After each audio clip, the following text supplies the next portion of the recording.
पिता की दर्द भरी कहानी। एक गांव में एक छोटा सा बच्चा था। उसके पिता तो थे लेकिन माँ की मृत्यु हो गई थी। पिता सारा दिन काम करता और अपने बेटे को पाल पोस कर बड़ा करता है। वह सारे सुख अपने बेटे को देता है जो एक माँ दे सकती थी। उस पिता ने कभी कुछ नहीं मांगा, सिर्फ इतना ही मांगा कि मेरे बेटे को कोई परेशानी ना हो। दिन बीतते गए, बेटा पढ़ लिख कर अच्छा जॉब भी करने लगता है और वह शहर में रहने लगता है। कुछ दिन बाद वह अपने पिता से मिलने आता है और कहता है, पापा मुझे कुछ पैसों की जरूरत है। मैं चाहता हूँ कि शहर में ही जमीन लेकर अपना घर बना लूँ। पिता इस बात को सुनकर बहुत खुश होते हैं। सोचते हैं कि मेरा बेटा है, एक ना एक दिन नाम करेगा।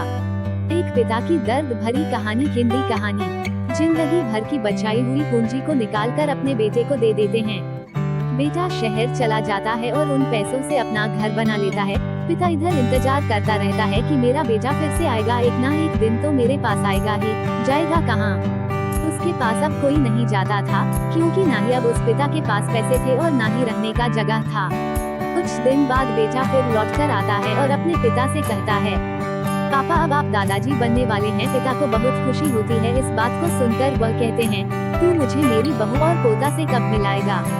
बेटा कहता है, बस पापा थोड़े दिन और। पापा मुझे कुछ पैसों की जरूरत है, क्योंकि आजकल थोड़ा जॉब में खींच बीच हो रहा है, जिसके कारण से मुझे कुछ दिन के लिए सस्पेंड कर दिया गया है। पिता के पास कुछ नहीं रहता है देने के लिए, लेकिन फिर भी कहता है, अच्छा बेटा तू रुक, मैं अभी आया कुछ पैसों का बंदोबस्त करके। पिता बाद में महाजन से कुछ पैसे उधार लेकर अपने बेटे को दे देता है और बेटा पैसे लेकर शहर चला जाता है।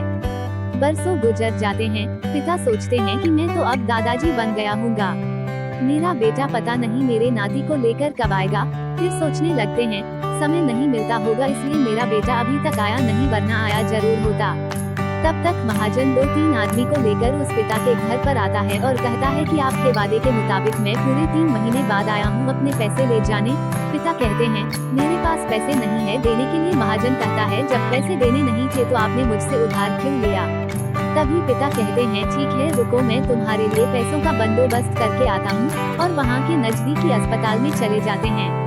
वहाँ जाकर अपना ब्लड डोनेट करते हैं और अपनी एक किडनी बेच देते हैं और उस महाजन का कर्ज छूटा कर देते हैं। किडनी बेचने के बाद उनकी स्थिति और भी खराब हो जाती है और वो उस राह में जी रहे होते हैं कि मेरा बेटा एक दिन आएगा जरूर।